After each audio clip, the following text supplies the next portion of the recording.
Passion, drive, and patience. What brings home the winning trophy is also what keeps your ride or die alive. eBay Motors has everything you need to maintain your vehicle and level it up to peak performance, from superchargers, roof racks, exhaust kits, LED headlights, and more. Whether you're into speed, power, or style, eBay Motors has got you covered. With over 122 million parts for your number one ride or die, you'll always find exactly what you're looking for. And with eBay Guaranteed Fit, your part is guaranteed to fit your ride every time or your money back. Because with eBay Motors, you're burning rubber, not cash. With all the parts you need at the prices you want, it's easy to turn your car into the MVP and bring home that win. Keep your ride or die alive at ebaymotors.com. Eligible items only. Exclusions apply.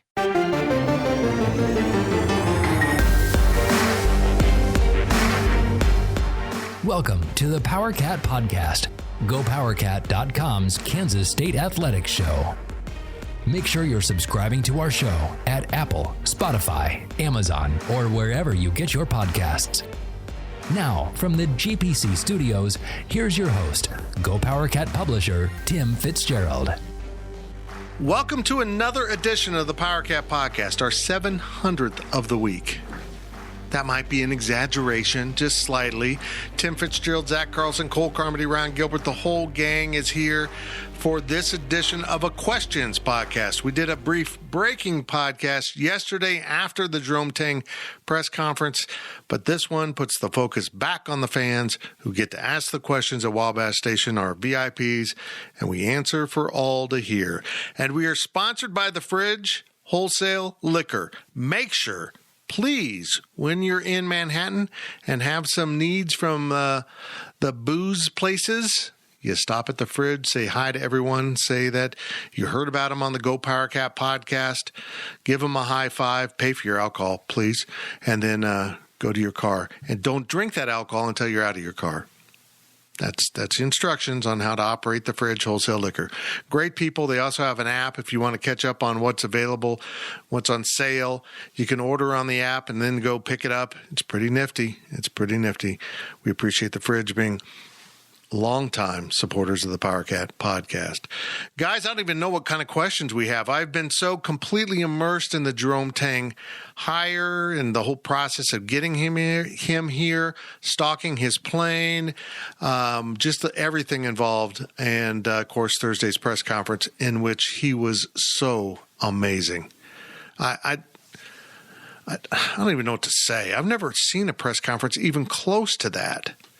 Even close. For a guy who's never been a head coach, he stood up in front of a fairly large crowd, knowing that he's in front of cameras and being heard all across the country and on ESPN Plus, and just performed like a champ. Apparently not being heard for a little bit of time on ESPN Plus. Details. We always try to turn the sound on at PowerCat Podcast. That's one of our principles of a podcast, is to have sound. We try to leave our computers on, too. Oh, that's good. Only some of us. Yes, dings are appreciated. Dogs and dings are part of this podcast at all times. Guys, let's just dive in. Who's got the questions? Every time, I have no idea who's doing it. You got them? Here's Ryan Gilbert with your questions from Wabash Station. From Herdez Joe, how does this hire potentially shape the Kansas State Athletic Department for the future? He set a tone. I don't know if that was intended or what, but he just hit on so many good marks. I've said this before. I don't know that there's enough K-Staters within the athletic department. And I actually mean grads, not the more, wider definition of K-Staters that I had in my column at Go PowerCat. And the only reason I think that's important is understanding the history. But Jerome Tang seems to come to this job with an understanding of the culture and history, and I don't know if it's possible that it was educated into him in the hiring process. He just seems to get it. And I think getting it is really important moving ahead, whether it's Chris Kleiman, who seems to get it, Gene Taylor, who really seems to get it because he's hiring these guys. But all of us need to remember who K-State is and what's it mean to be a K-Stater, because I think that has slipped. And it took an outsider to kind of look at us and appreciate what the school's about, what the fans are about, what the student body's about, what the history's about. we need to stop fighting with each other. We got a group of K-Staters, I push back on the fact that that only K-State has toxic fans, because everyone has them. But there's a group of K-Staters who derive great enjoyment from trolling their fellow K-Staters, and that I don't understand, and that needs to stop and just go away. Grow up. But I think he set a really good tone for the future athletic department, and he creates a possibility that could K-State have winning programs in football and basketball? Because when football rose, basketball sunk. It just happened like a teeter-totter. And, for a brief period there, it looked like they were going to both be going good. But even in some of that stretch when Martin had it going good, football wasn't quite what you'd want it to be. So, I don't know. I'm very, very optimistic here that maybe good times are ahead. And as K-Staters often like to joke, why can't we have good things? Folks, you have something great, apparently, and his name's Jerome Tang. For the first time, this feels like Gene Taylor's athletic department is united. This is Gene Taylor's hires, Chris Kleiman, Jerome Tang. You can go further. You can say Pete Hughes. The three main sports are Gene's hires. Now it's time to see the success come. And I'm really excited about Jerome Tang, but, from a financial aspect, and I touched on it a little bit in the Breaking podcast we did earlier, you get an assistant coach, great person. He's going to do great things for K-State, I think.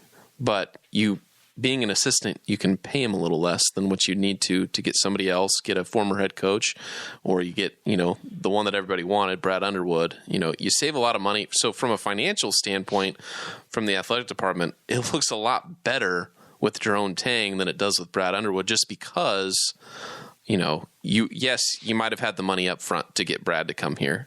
Well, how do you get him to stay here and keep his staff here when he's a top 15 paid head coach in the country? So I think, this hire, I think that Jerome Tang can turn around. I think he can get interest in K-State basketball going, just, seeing his demeanor and seeing how receptive the fan base has been of this hire. I couldn't imagine an assistant coach anywhere, let alone Baylor, getting this type of response to a hiring. 3 years ago, I wouldn't have expected this. I think part of it is because he's from Baylor. Honestly, I mean, if you didn't know the name Jerome Tang, you recognized him. You recognized his face if you watch Big 12 basketball. And I think to answer this question, the future is shaped.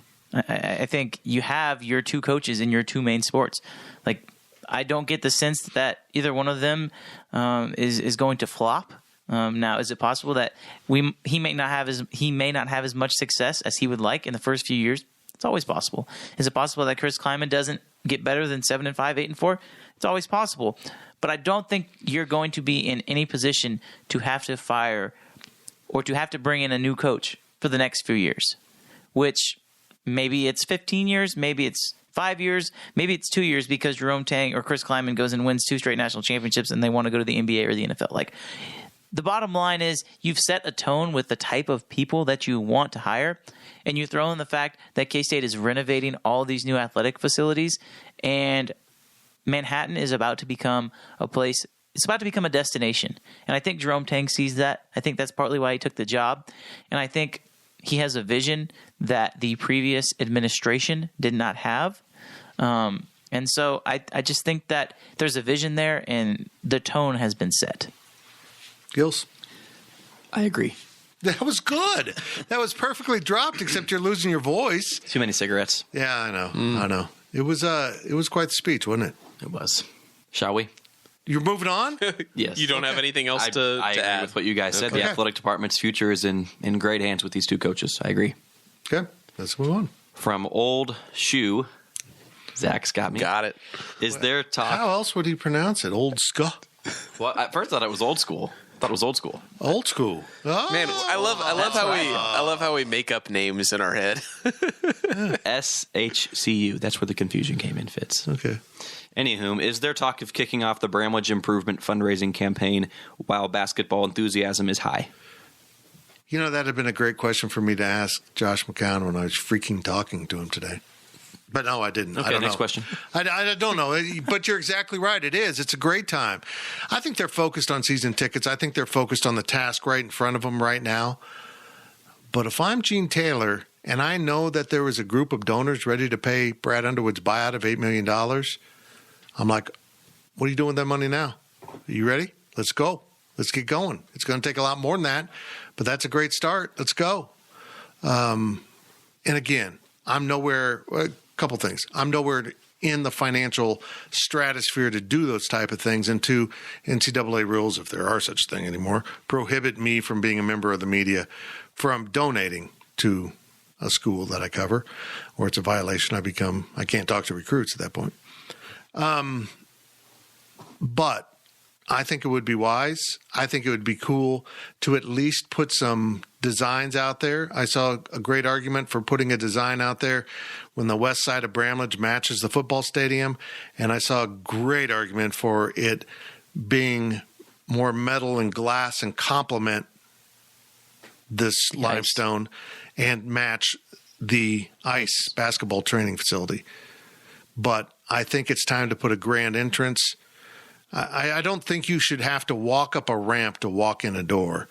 You should be able to walk in a door from parking lot level and be inside a grand entrance.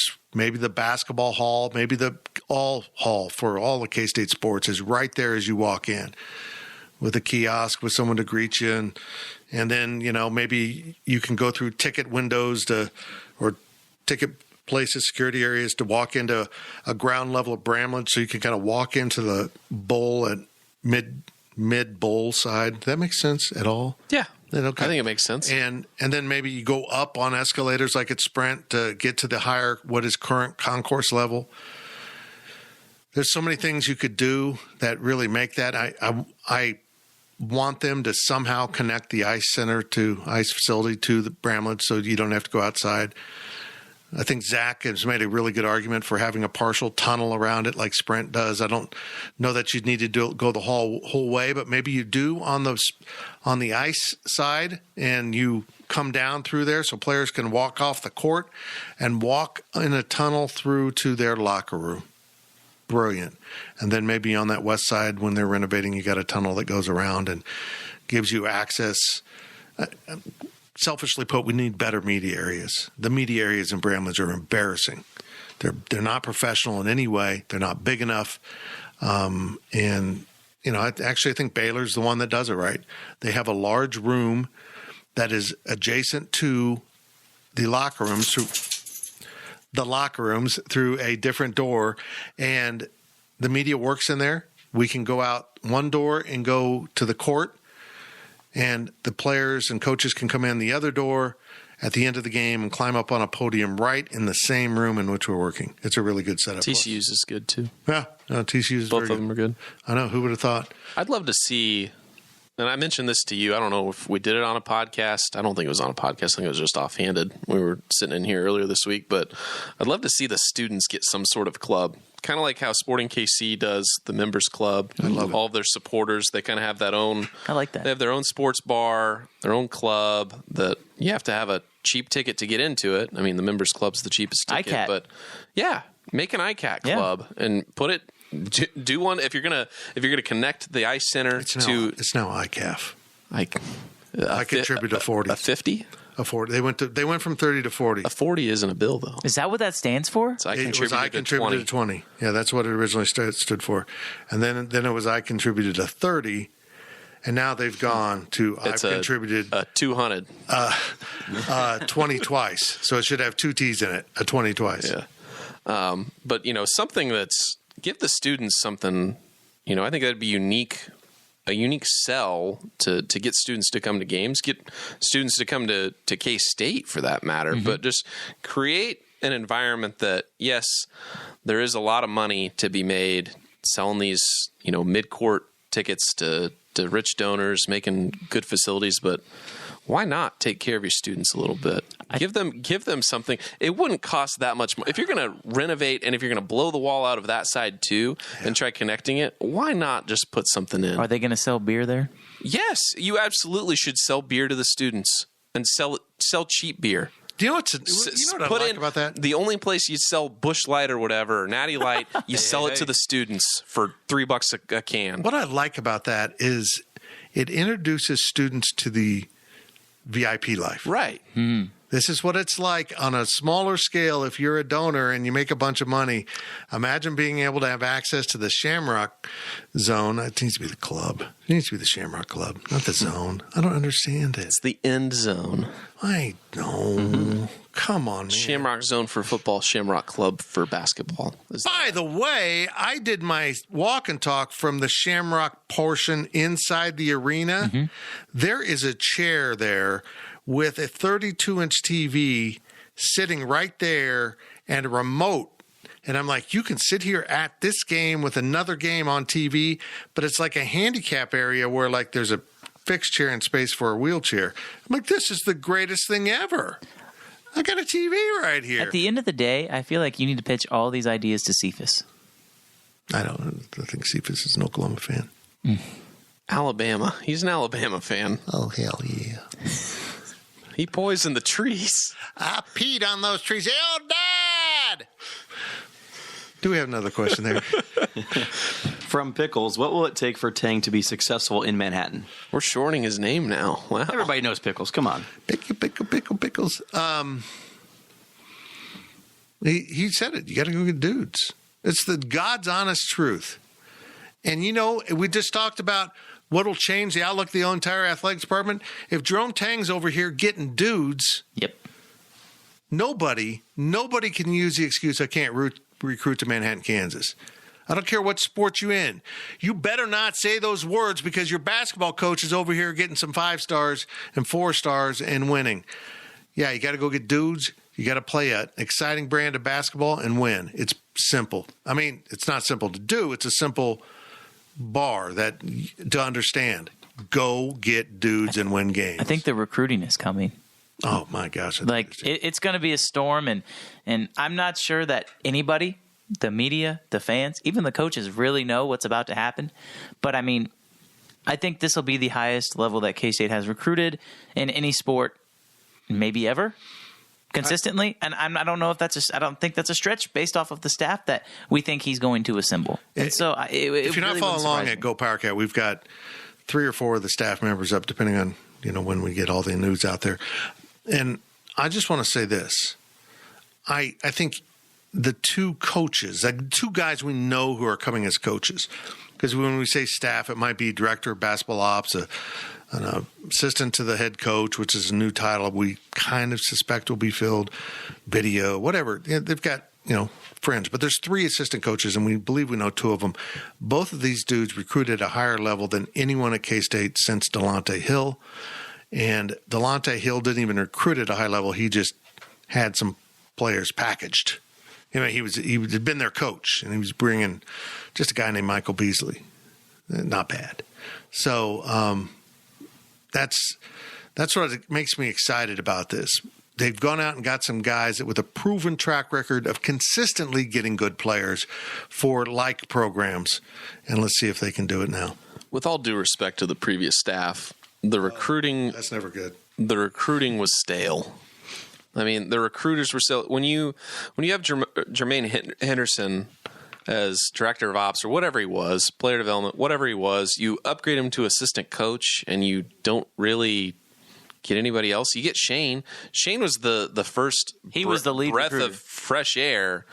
When you have 2 assistants that really aren't getting it done, and Bruce himself is out on the road for allegedly more than any other coach in the country, and there's nothing to show for it. I'm sorry, but it's just embarrassing. It's not as previous coaches have shown. Bob Huggins, Frank Martin, their assistants, they recruited to Manhattan. It's not hard to recruit basketball players that are highly skilled to Manhattan, Kansas.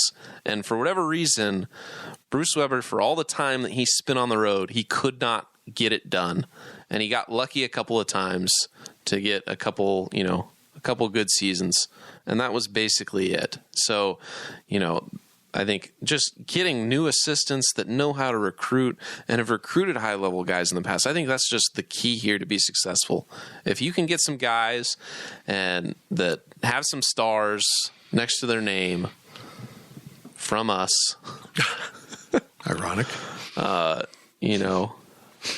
agree. that should get it done.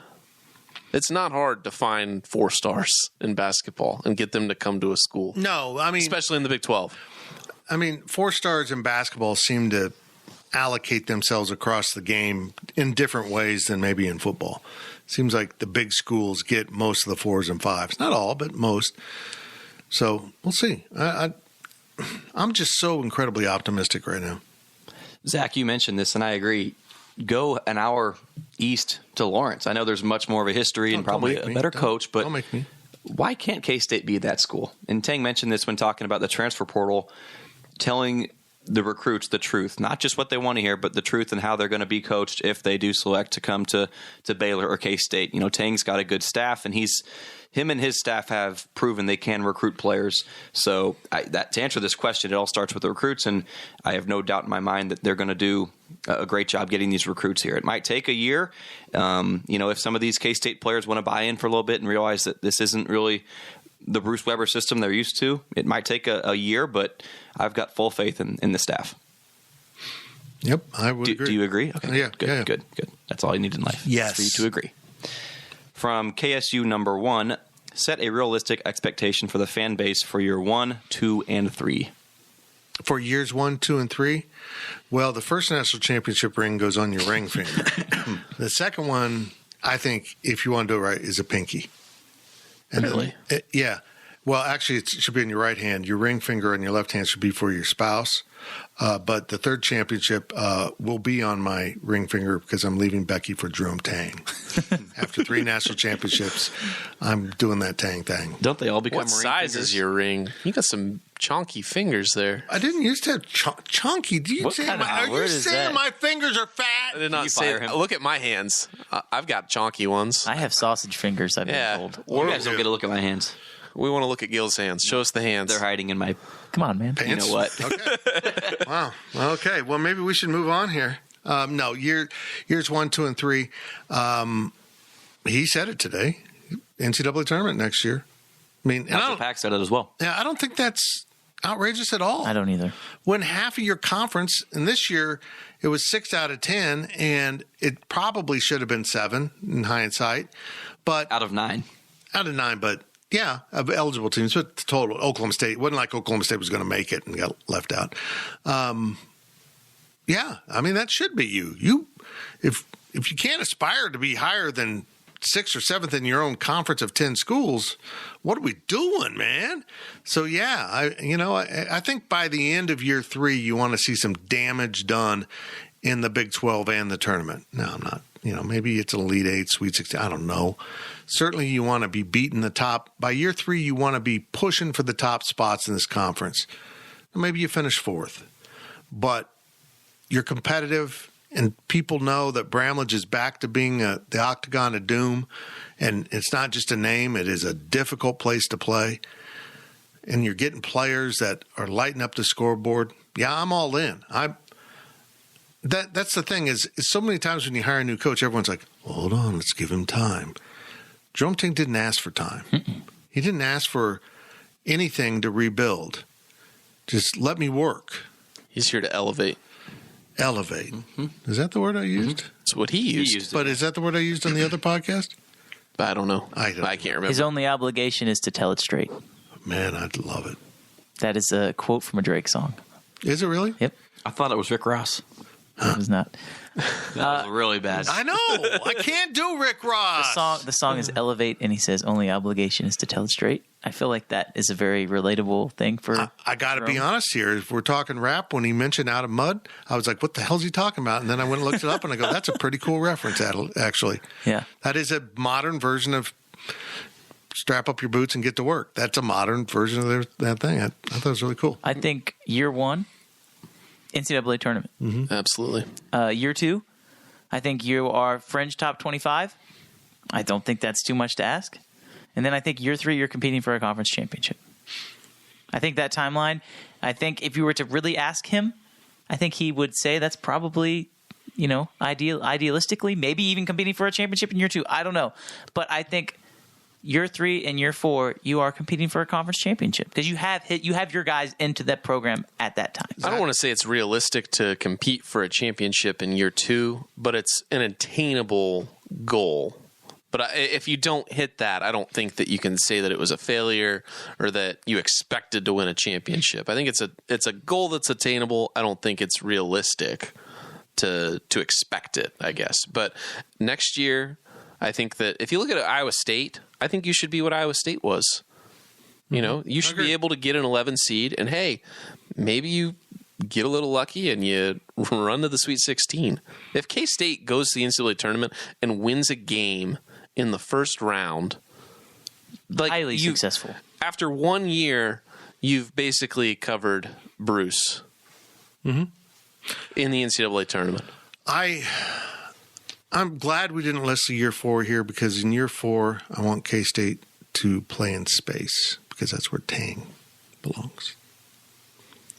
Gills, read the next question. Well, real quick, I'm not at all saying that it's okay for a team to be as low as Weber's teams were. I'm not saying that at all, but you can't win the Big 12 every single year, right? So if you win it in year 4 or 5 and then 9, 10 and then 14, 15, right, you can't be good every single year. Your rebuilds need to be 9 and 9 in the Big 12, right? Right. You shouldn't be rebuilding though. You should be like Frank and and Huggy saying, "Hey, I agree. You need to be a top 4 seed every year in the Big 12 tournament." Mm-hmm. I think that's an attainable goal. I agree. Sure. And at some point, that's going to re-become a bye game. Did you say re-become? Re-become? I like it. I can't think of any other words that would be better. Okay, I liked it. My main point was just that it doesn't have to be in year 3. If you haven't won a Big 12 title in your 3 years, I'm not panicking. No. And I agree. Thanks, Fitz. I mean, I don't think we're not talking about winning. We're talking about competing for culture. Have the culture to expect to be there. He expects to compete for a championship next year, though. Right. I mean, that's just the bottom line. And I don't know if the players actually expect that. But I think once they start practices, they'll realize that he expects that. And when you have a leader, how many times have we talked about this before? When you have a leader who's showing you the way, it makes it a little bit easier to believe. And to continue this on, I think the problem with K-State winning those 2 Big 12 titles under Bruce Weber is, it's great to win those, but you can't win the Big 12 every year. And when you don't win the Big 12 every year, what is your consolation prize, so to speak? It's making the tournament. Sure. And it's trying to make a run in the tournament. And when you go to the tournament in those years, you don't win the Big 12 and you struggle and you bounce out in the first round. Yeah, it's where you struggle. So I think expecting conference championships is tough, but you should expect some sort of postseason success and being in the upper echelon of the conference to allow you to play some games against teams that you're better than and win them in the postseason. Right. From K-Ned, Cole and Gills, what was the student body reaction to Coach Tang's video to them? Was this level of student engagement done in the past? If he stays consistent and genuine in engaging students, how will they react? I just think it's new, and that's what is exciting. It's the shiny new toy that you got for Christmas as a kid. I'll tell you that a lot of my friends are diehard K-State fans. Wow. Yeah, I know. Really? Surprisingly. And my friends are not just sitting in this room right now, contrary to the belief Dude and of Daphne. Well, some people. Are the imaginary ones here? In my mind, yes. Okay. People are excited.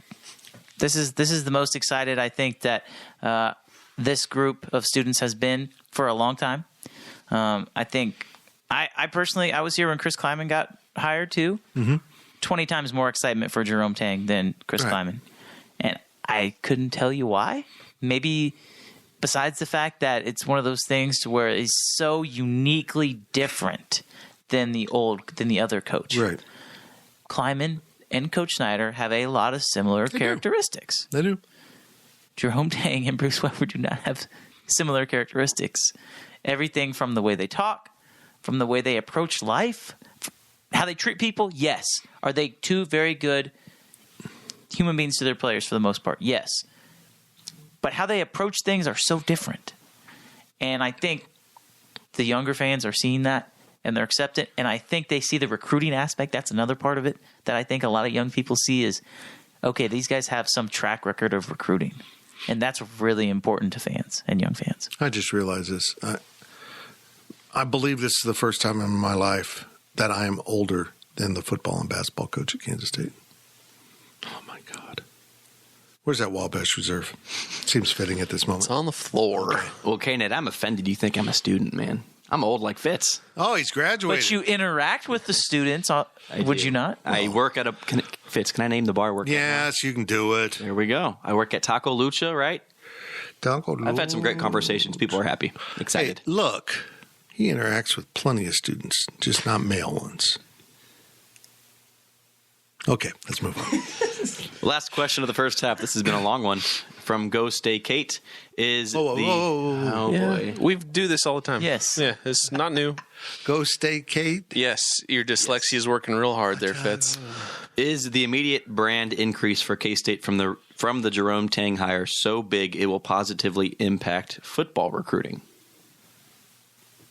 It was a unique question. I thought I'd include That's a it. really good question. If he likes lavender. Yeah, don't start Riley Gates on that. Who? Yeah, exactly. That is a really, yeah, because here's why. How do you not feel the energy and the positivity coming off this guy? We've now seen photos of him with both Chris Kleiman and Taylor Bratt. So, yeah, maybe he does hell yeah, let's go get some play. I don't know. Well, does Bill Self say the same thing about Lance Leipold? Do guys go to KU for football because they like the What's funny basketball about coach? that is KU football has one of the biggest recruiting advantages in the country. They can take recruits into Allen Fieldhouse and fool them into believing that's what they'll see on Saturdays at Memorial Stadium. And believe me, they have fooled people. And then they get there and they're like, what? And then they leave. But, yeah. I mean, you could say the same thing about Lincoln Riley and Porter Moser at Oklahoma. Or I guess I will former say Lincoln this, Riley. though. With that in mind, no one associated with K-State football is going to be embarrassed to take football recruits to Bramlage Coliseum. Yes. Because the crowd won't be there. Because it'll be sparse. And they'll be booing. And, or whatever. I think they'll be more than happy to take – if you're bringing in recruits on a Saturday, and I don't even care if it's in the non-conference schedule, I think there's going to be a lot of people there starting next year. That's the one thing I want K-Staters to address. Football season ending doesn't start basketball season. They do overlap, and it does put a stress on you, but we need more people in that arena during December because there's some pretty good games that honestly just don't have much juice to them. Students, that's my other answer. So I guess I'm so pessimistic at the beginning of this question, but I'll close it by saying I think the students showing up will help. I think the students being vocal on Twitter, on social media, just a general positive outlook, that will help recruiting. I'll be interested to see how ticket sales go because the student section's kind of grown a little bit simply because they knew they couldn't fill those seats on a regular basis. So students, you can have them if you want them and only show up for the KU game. But if they're kind of limited to just the west side, then if seating gets competitive for the student section, you're going to have lines forming for other games in Kansas. And the net effect of that is the people that will be in the arena really want to be in the arena. They just don't want the free handout and they're going to go study or go drink. Or the points. The KU line points or whatever. Yeah. They want to get in the arena because of the product on the court. Yeah. I agree with everything you've said. That's so good to hear. So easy. Oh, my goodness. That's it for the first half of this PowerCat Questions podcast. We have more after the break.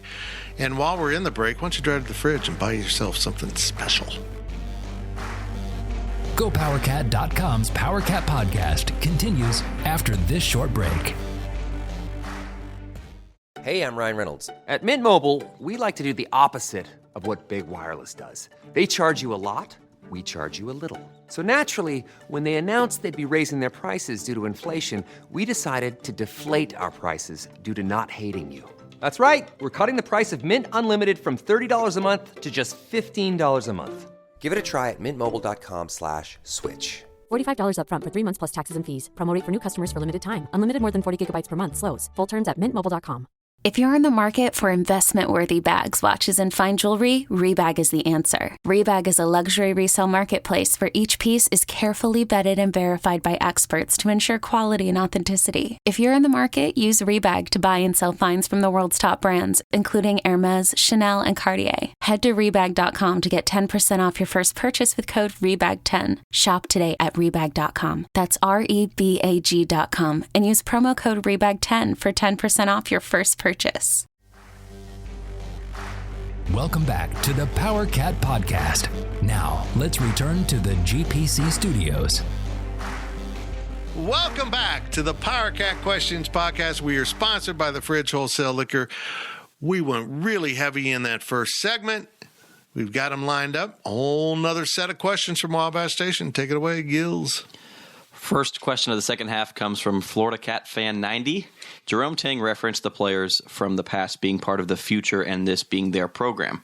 Was their presence not allowed as much by Bruce Weber and previous coaches? I don't think so. I don't think it's true at all. No, I don't. I don't. I think he's just being very inclusive. He wants everyone to know that, there was value there. And I'll share this. I know that some former players just dropped off the side. They were done. They're still proud to be K-Staters. They just didn't like the product. I know that's true. So I don't think that was in any way a shot or a response to anything that went on before. He just wants them to know, they're still welcome. Come on back. Similar to Chris Kleiman when he came in. At the beginning, he was like, yeah, we need to open this up to former players. I think that the coaches, at least, from Chris Kleiman and Jerome Tang, there's a recognition of, hey, I am the coach right now, but you guys, it's your program for forever. You will always be K-Staters. I may not always be at K-State. I'll be a piece of, the players that I coach, but at the end of the day, the only thing that's going to be at K-State for life is K-State. So I think that at the very least, there's that recognition there. He said something that more coaches need to have into their brain, that it's your program, folks. It's K-State's program. He's just currently in charge of it. And coaches, when they've had success in particular, kind of lose some field of vision on this. They think it's about them and their program. And if you're unhappy with things, you hate K-State. That's not how it works. This program belongs to the school, and you hire someone to manage it. And they are very, very well paid to do so. And if Jerome Tang has success in his first couple of years, we already know what Gene Taylor will do. He's going to get a better contract. Because I do like that. You're a first-year coach, here's your contract. Go prove something. You proved it, here's a second contract. Now, I also believe that you're signed up to do a job, and getting rewarded for doing your job is kind of odd to me, but I also know that it's a competitive business and you want to take care of your employees. So yeah, I'm thrilled with everything. I think most former players, when they saw this, and I think there's a question about this later, right, Zach? Maybe I'm overstating, but it's the next one, yeah. It's important to understand that players can be judgmental, right? I mean, we've seen that, and I think it might take some time for some people to come back. You have those guys that were here for some good times under some coaches, and then, like you mentioned, they just decided, okay, I'm done. They have all the right to feel the same way, just like fans have the right to feel that way. Now, I think a lot of fans are bought back in, and there's obviously going to be some that aren't yet, understandable. But I do think that him sending that welcome on the very first day he is talking, that sends a message, because he knows that, you know what, it's your guys' team. And I think he's the type of coach that he even means that to the guys that maybe didn't have as nice of an ending as they would have liked at Kansas State.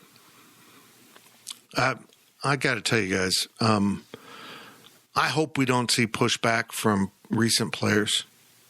I mean, I kind of sense it out there, and if they want to respond that way, okay, we'll move on. It's fine. But this is Kansas State's program. It was always Kansas State's program, and the fans were never your enemy. The fans were never your enemy. If the fans were demanding too much of you, that is not the fans' fault. And I don't think Jerome Tang will ever see it that way.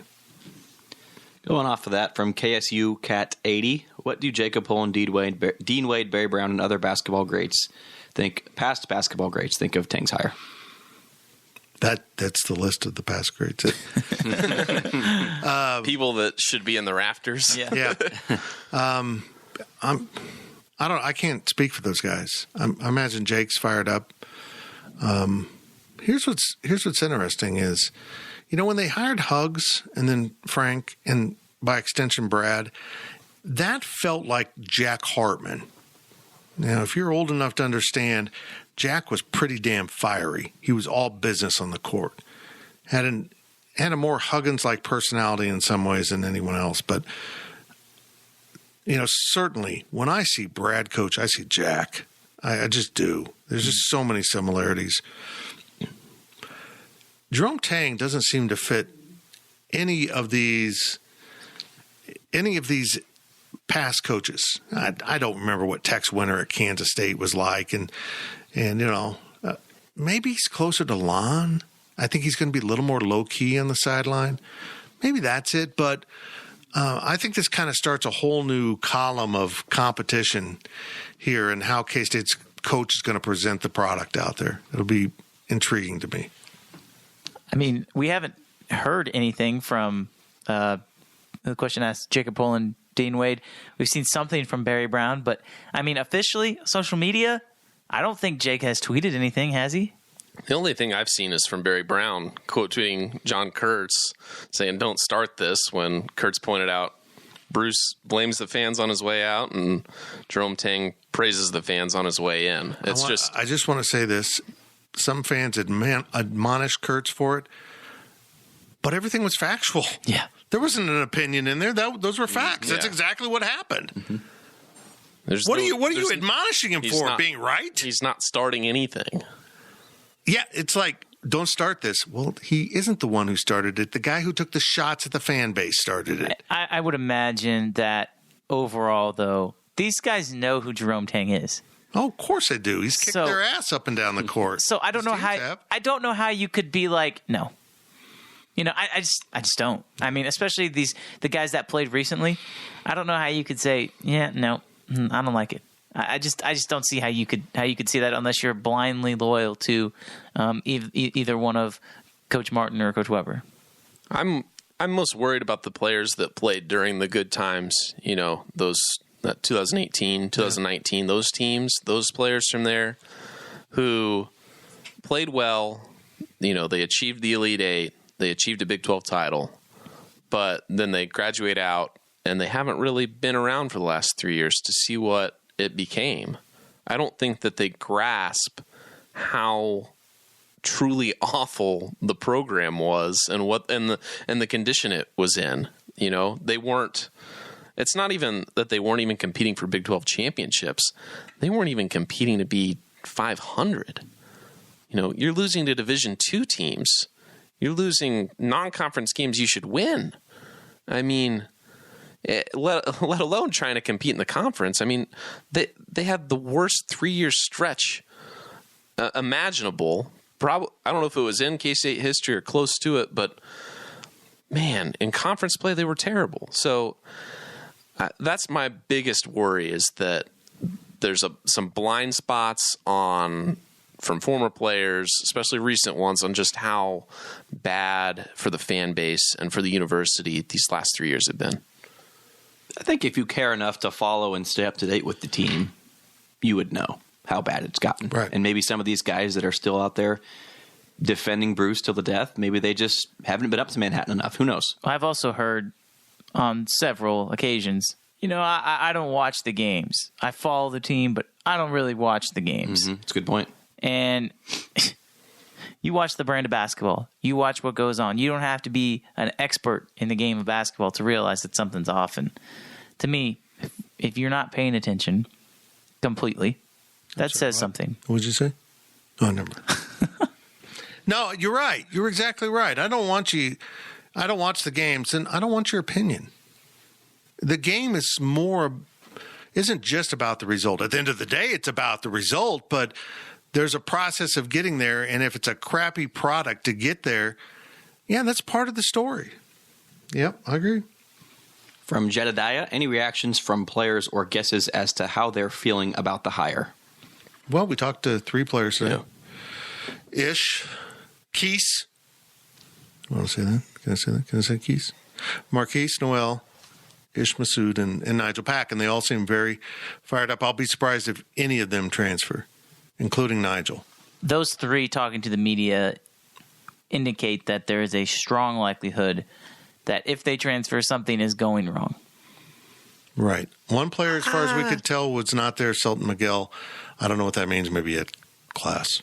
I don't know. That's what I heard, that he had class. But everyone else was there, and they're able to get off class to go to games or whatever. So I would ask Coach if I can blow off class to go to his damn press conference. But yeah. Cole, you should have had a note from Jerome to attend. Oh, that's a great idea. Oh, it would have been great. Here's my bottom line. I love some of these kids in this program. This group of kids busted their ass this year. So, don't twist things up that I was anti-player. That I'm so tired of that argument. Well, you hate the player. What? When have I criticized Marquise for one incredibly boneheaded play at the end of a clock? Oh, you just hate everyone. When he criticized himself at the end of the game in the press conference. Yeah. So, I just want to be clear about this. And I did a daily delivery about the assistant coaches, and I feel the same way about the roster. I don't care who it is. If Jerome Tang doesn't want him on the team, I'm all in. If he wants him to be an assistant coach, I'm in. If he doesn't want that guy, I'm in. If he didn't want this player around, even though he's a great player, I'm in. If he wants that player, even though we don't understand why he'd want him, I'm in. It's his program, and I just want to give him the faith to do it. But by God, you know me, folks, I'll be critical later. Like I always tell people, I always explain my philosophy on sports media very clearly. And being from Baylor, I hope Jerome Tang appreciates it. The sports media are like bears. Mm-hmm. If you put food out, we will show up. And we'll probably at some point turn on you. That's pretty much what sports media is. And we didn't have food today. And Gene joked about it. Gene not feeding the media, not giving us our snacks, makes us hangry. But I'm good. I'm fine. I'm okay. I think Selton is the only one that I could think of off the top of my head that would likely leave that Jerome Tang might want here, if that makes sense.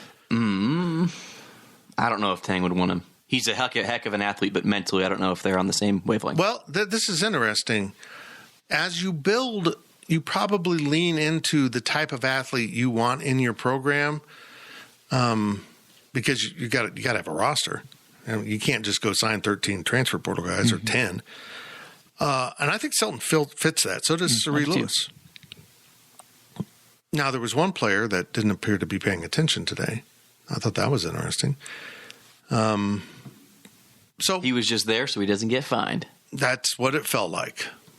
It's exactly what it felt like. I don't have class, and I'm supposed to be here, but I won't be here long. That's what it felt like. But in all honesty, I'll just say it. It was Casey Iziagu, and I think he might want to consider stepping away from basketball. That body's just done. That body's done. But I have asked Kansas State to burn all the walking boots. I have rescinded the Go PowerCat endorsement to the walking boots. Lock that closet and never open it again. I deem all feet healthy as related to K-State basketball.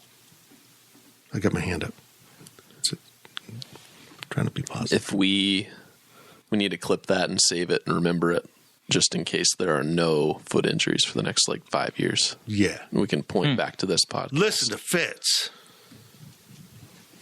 And nobody responded. Dr. Fitz.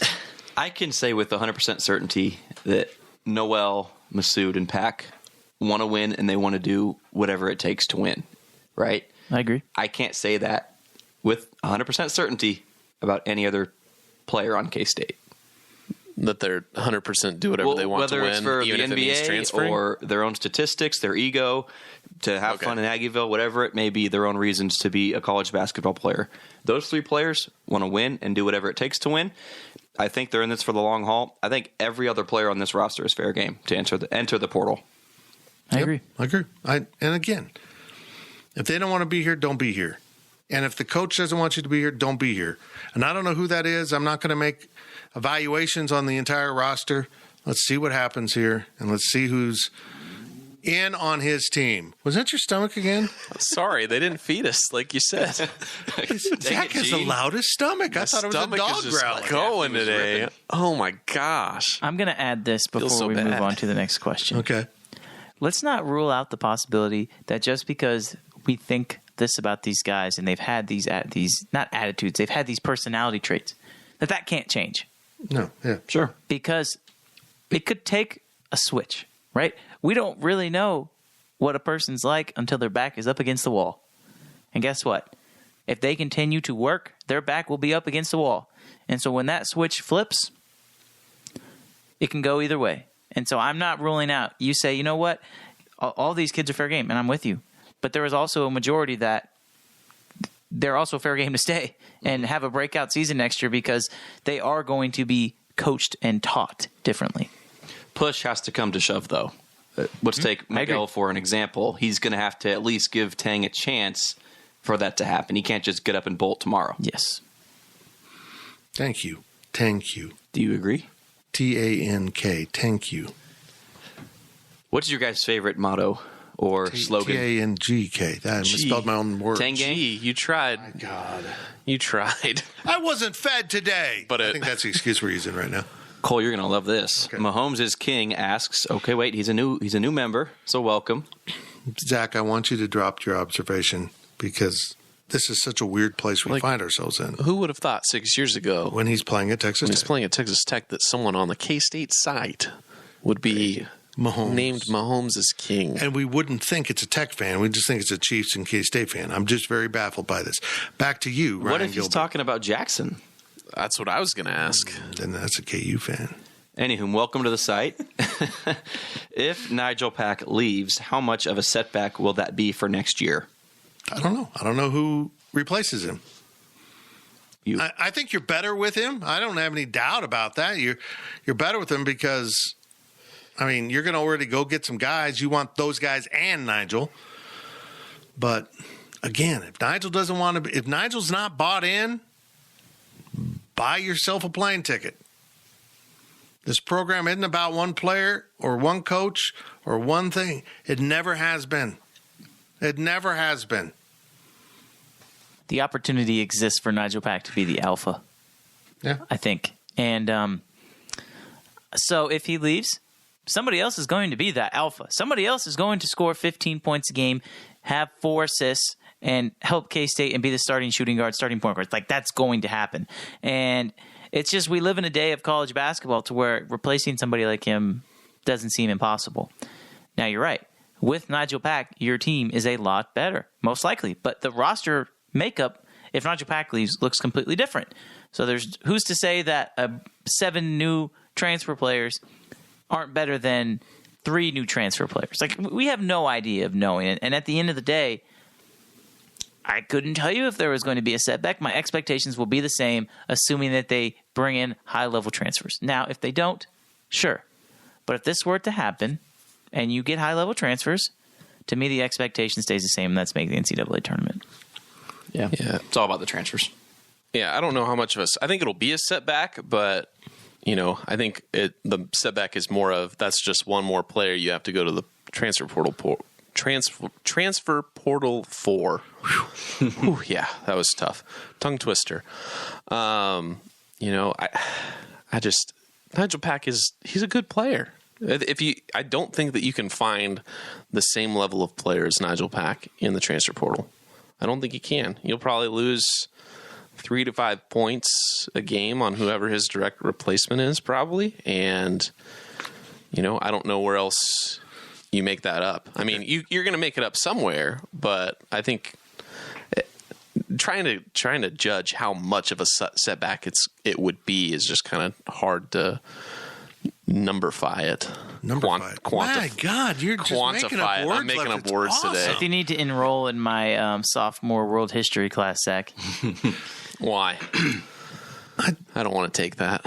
I'm just going to start you would fit in then. replying to you or referring to you as Mr. Webster because you got all the words in your dictionary. That's a great pickup line. What? I don't even remember what I was going to say. I don't. Something about K-State basketball. Yeah, probably. Yeah, look, Nigel Pack's going to go, to the combine or whatever it is for the NBA and, get his evaluation. A lot of players do it. I get why they do it. They're not actually going to the NBA. They just want to be told what they need to work on. But I can do that for Nigel. You need to work on your defense. You need to work on your floater and ability to score off the bounce moving towards the rim. And you need to grow about 6 inches if you want to be in the NBA. That's your evaluation. I love the kid, but he's undersized. He's not strong enough. He's too lackadaisical at times on defense. And he's really got to work. That's where Barry Brown's magic was. You want to step out and force me not to shoot the three-pointer? Well, I'm going to step around you and take it right in and shoot a floater and score. He's 2 years away from being a possible NBA player. Right. And again. And Barry Brown isn't in the league. Barry Brown's taller than Nigel Pack. Jake Pullen's taller than Nigel Pack. And neither one of them's in the league. And they're both stronger, significantly. So, yeah, I love Nigel. He is a great player. He's a great shooter. Maybe one of the best pure shooters we've seen at Kansas State in a very long time.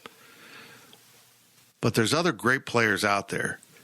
He is the best-looking player amongst average-looking players for the most part. Right? It's like right now, one of us is the best-looking guy in this room, and it doesn't say much. And his name's Dude. Where's Dude? He's sleeping. Cole, you mentioned earlier how Nigel can be an alpha. I agree. I think Nigel Pack is best suited as a co-alpha. And if you got like your Devontae Graham, who is complementing a Svi Mikhailuk type deal where he can get open and shoot, I'm not saying Pack has to simply be a sharpshooter, but I think that Pack would really thrive off of, and this is not really a knock on Noel either, but he needs help. He can't be that Barry Brown or Magruder, I don't think. I don't think he can score his own basket enough. He needs some help from his other players, and that's probably going to have to be from the transfer portal. I mean, maybe Noel can step up and really be that guy, but to have a really, a Nigel Pack where an NBA scout's going to look at you and say, hey, I think I could take a chance on you, you're going to have somebody on K-State's roster to really help him out and compliment him. Well said. I like it. You should do this for a living. Next question from El Camino Cat. Which basketball player on the roster is poised for the most significant improvement due to change in coaches? Well, I mentioned this amongst the guys. People immediately think that he's going to run off all the big guys.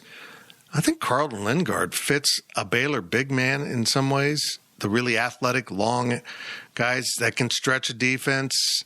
Does he have stuff to work on? Hell yeah, he's got to be a stronger defender and rebounder. Suri Lewis is a guy that was injured all year, hardly played last year, but he's got a load of eligibility left, and he's hyper athletic. So maybe him. There's guys on this roster who can be better players in the future, but I'm not saying that wouldn't have happened without a coaching change. I'm just saying that's a natural evolution of many players. And I think Davion Bradford still has a really bright upside, but he may not fit the kind of things they want to do in terms of athleticism. I think the clear, obvious answer here is Ish Massoud. It's a carbon copy of what Dean Wade dealt with in his confidence. We saw it this year. Ish Massoud can shoot. I can't talk today, can I? It's not important for our podcast. He can shoot. He can play basketball, but his confidence was down for a lot of the year. And that same problem happened with Dean Wade for a majority of his career. Granted, he had some foot injuries, but still, if he gets his confidence going, I think the ceiling is really high for Ish Massoud, and I think that Jerome Tang will bring that out of him. Most significant improvement, probably one of the big guys, because it's hard to get much worse. This is true. Yeah. So you can only go up. But taking the next step in your game, just solely based on attitude, solely based on having the experience of last year, I'm going to say Marquise Noel. Because I think attitude and buy-in for a coach like Jerome Tang is such a massive difference maker. Yeah. And, I mean, everything we've seen, he's bought in. And if he can be that guy, if they can tame the Wildcat, as Jerome Tang mentioned in his press conference, there's 2 different Wildcats, and they are intense, or I don't know. He gave 2 amazing descriptions. One that goes out at night. I think they all go out at night. I think one is from Africa and one is European. And I thought that was going someplace totally different, to be real honest. But I believe we have the European version of the Lynx Bobcat around here. And they're all nocturnal. They shouldn't be in Aggieville. They should be getting up shots, which is really hard for those little paws to hold onto the ball. But yes, this, however, is the ultimate reason why this institution is named the Wildcats. It's one of my favorite pieces of K-State trivia. Now, my dad is a Northwestern Wildcat, and he came to Kansas. We all came to Kansas in the 60s, and so naturally there was affinity for the purple and white Wildcats, even though one of my siblings went to KU. We don't talk about him. Okay, so while writing my book on K-State sports history, I find out that Charlie Bachman, one of our football coaches, former coaches at K-State, that is in the College Football Hall of Fame, came here from Northwestern, and the reason we're no longer the Aggies or the Farmers, as we briefly were. The Farmers? Farmers. Mm-hmm. Yes, Charlie Bachman said, my guys fight like a bunch of Wildcats. And there you go. The Northwestern coach just kind of kept the nickname for the school, and that's kind of what he was getting at. They're smart, and they're tenacious, and they do a lot of work at night. That just doesn't quite fit in there. But, yeah, I get it. That's your history lesson for the day. Ryan Gilbert, please get me out of this. I thought Cole was our history listener. Ridiculous. I think it's called a history instructionalist. That's another Zach Carlson. There you go. Is that it? Zach, did you have your hand raised? No. I mean, I can say that I agree with you and Cole. Either a big man or Ish Massoud. I don't really see Marquise Noel, Nigel Pack. I don't think if they improve, I don't think it's due to the coaches necessarily. Mm-hmm. I think it's if Nigel Pack improves for sure. I think that's just up to him.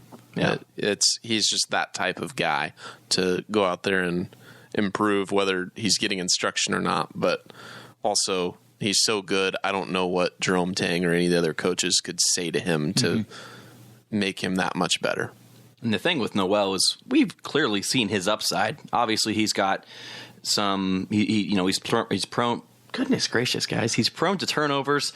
He's made some questionable decisions. He's going to have to be on a short leash with this coaching staff to stop those, right? And so maybe those do happen. I can see your answer there with Noel, Cole, but I think I agree, Zach. We've seen the upside already with Noel. Yeah. It's there. It's on paper. It's on film. Yes. All right. Cole, you ready for this?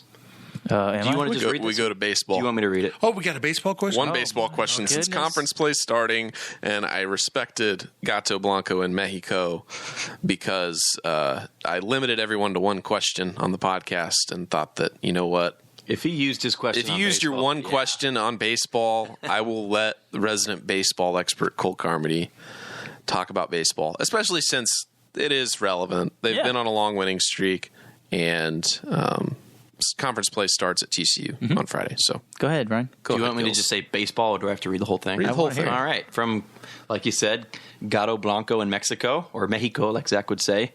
What are the expectations going into conference play for baseball? Are they the same team that started 0-5 that has feasted on lesser competition and could fall back in conference play? Or do you see strides that can make them competitive in conference play?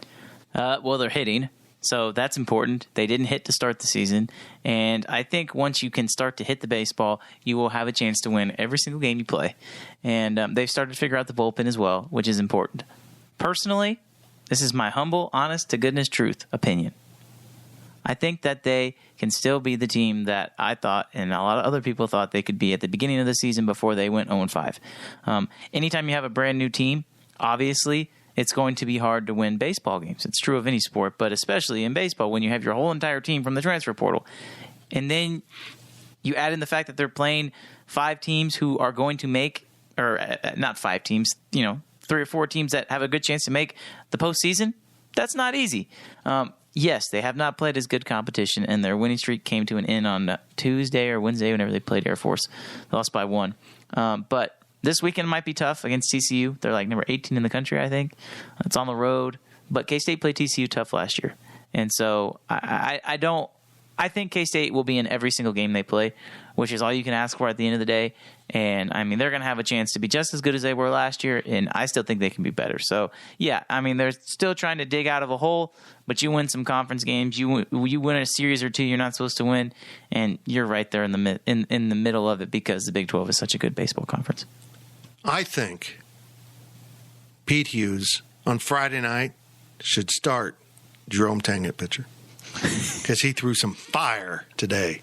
Some fire was thrown out at that press conference. I'm also going to point out that Durya asked baseball question. I don't know if he did this week, but he did last week. And he said, I'm going to ask this baseball question again because you guys keep ignoring it. So I'm just going to give Durya a shout out because he did ask a baseball question. Are you going to answer the question? I don't know. Oh, for God's sake. That's a weak shout out. He asks a question, and you acknowledge the question. I think it was something. You Saw his stiff him. name and I think it was something that Gato Blanco had. You can call him Dur, yeah. Cole just call him Dur, hell no. That's it for the Power Cat Questions podcast. We appreciate you listening. We're going to take a weekend off. There'll be no coverage at Go Power Cat. Now, of course, we'll have coverage ongoing at Go Power Cat of the Hire. We'll turn back to spring football a little bit more. We had a press conference today, this week. We didn't do a whole lot of coverage of that, but there is open practices coming. Zach will be there. He's shaking his head no. They're at 7:30. Now, folks, not in the evening. I do 7:30 in the evening. The only reason I do 7:30 is I've got a flight to catch or a fire to avoid. But I might be there. I don't know. Keep listening to the Go Power Cat podcast. Make sure you're subscribing on whatever platform you desire. Like and follow our YouTube page. And if you're not subscribing to GoPowerCat.com, what are you thinking? Thank you for listening to the Power Cat Podcast. Make sure you're subscribing to our show at Apple, Spotify, Amazon, or wherever you get your podcasts. Power Cat Podcast, all rights reserved, GoPowerCat.com.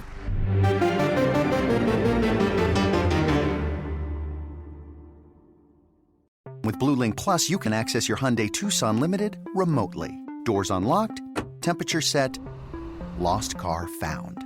There it is. Get complimentary class-leading Blue Link Plus. Call 562-314-4603 for complete details.